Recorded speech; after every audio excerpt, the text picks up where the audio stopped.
every lesson plan I do follows this very basic format. C.H.A.C.E.R, C.H.A.C.E.R.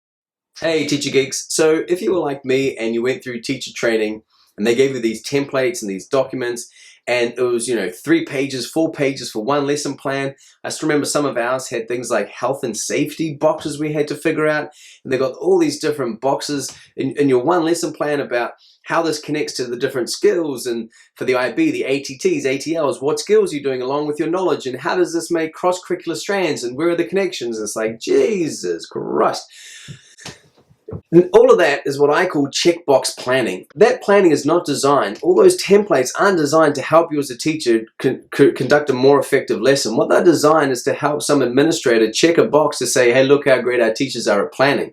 I'm not about that. I'm about the practical reality of what goes in the classroom. So I devised a very simple lesson plan. One of the reasons I'm making this video is I want it challenged. I really want to put my ideas out there to have them challenged, to see how well they stack up. But every lesson plan I do follows this very basic format. C.H.A.C.E.R, C.H.A.C.E.R. C, consolidate.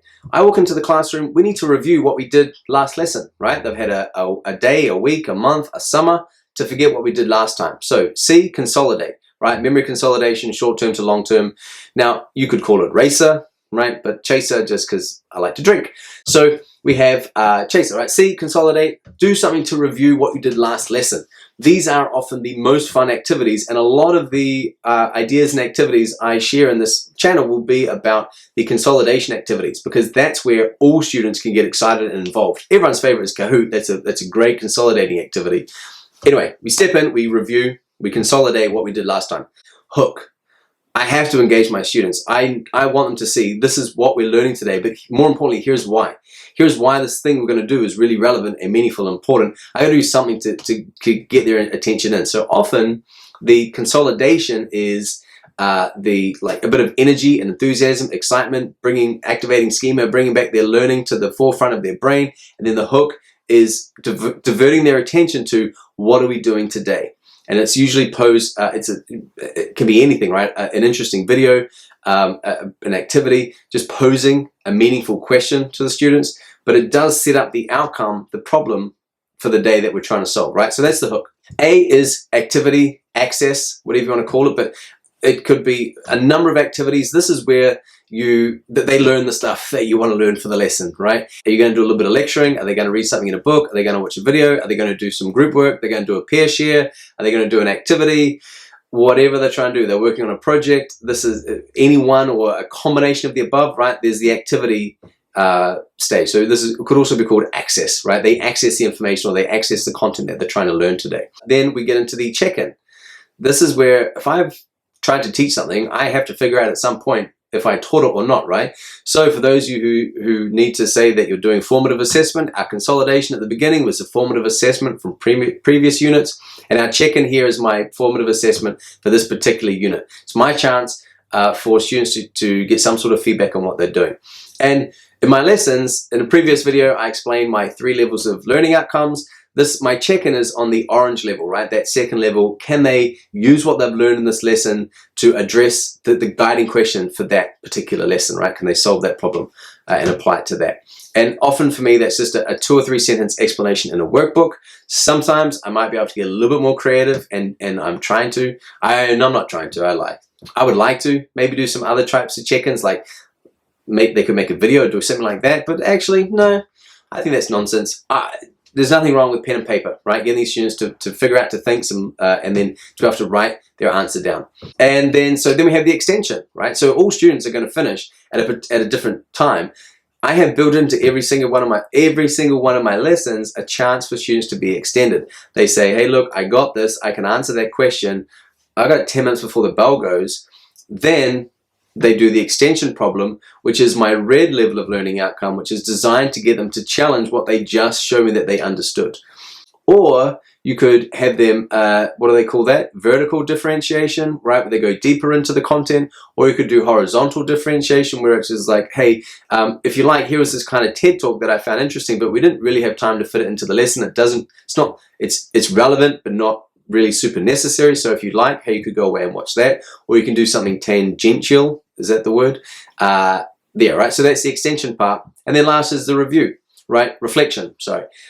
Where we say, right, what did we learn today? Where did we get to? Take out your diaries, write down your homework. I don't assign homework, so they don't do that, but you could if you like. Or you have some sort of exit ticket, some sort of formal closure to the lesson.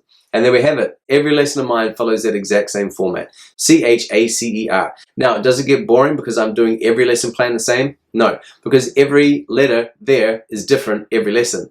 Every starter is different. Every hook is different. Every activity is different. And so what I love about this framework is it provides me, for one, a very simple formula for when I'm planning my units and I'm going, hey, what am I going to do tomorrow? Oh, I've got this basic lesson plan and I'll show it to you here. You can create it yourself on Word docs, or you could head over to the our store. I just realized if you download the Introduction to Psychology Teacher Support Pack, now even if you're not a psychology teacher, you can still download my unit plan there and just delete what I've got and add your own stuff.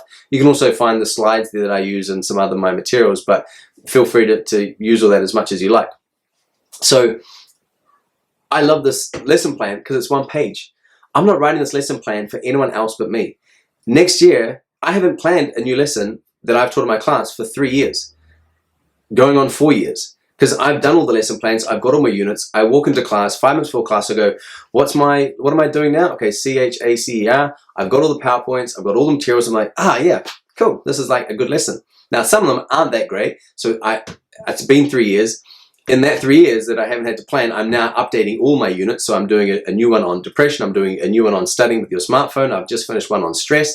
So I'm updating all my units for next time because I don't want to teach the same lesson plan for 20 years. But it's good to reuse lesson plans and use them the same because time is finite. And so if I can reuse my old lesson plans, then that means that I've now freed up my time to create the next and better unit, right? If I'm always redesigning the wheel, then I'm never going to improve my units or improve my content. So that's a constant balancing act. Anyway, there we have it. I think that's the best lesson plan structure I've ever seen, but I'm arrogant and biased. So let me know if you agree or disagree, or if you've seen something that's better or different. Am I missing something? Should I add something? I love this though because there's no checkbox planning in this lesson plan. That's on one page, on a one-page Word document. I write it for me. If any administrator, if anyone wants to come in and say, hey, but you're not following the template. Where's your interdisciplinary skills, or where are your skills, or where you haven't highlighted here how you're differentiating. You haven't highlighted here how you're accommodating your individual students' needs and preferences.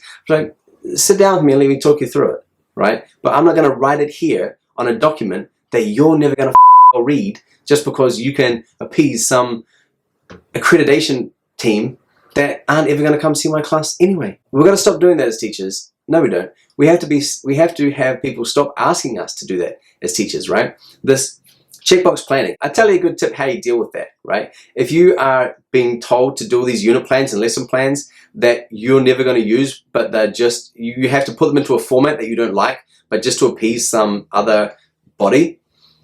I like putting little red herrings in there, like, if anyone ever reads this sentence, I shall buy you a beer, a coffee, or a wine, or a castle in Morocco, right? And then just see, will anyone ever pick you up on it?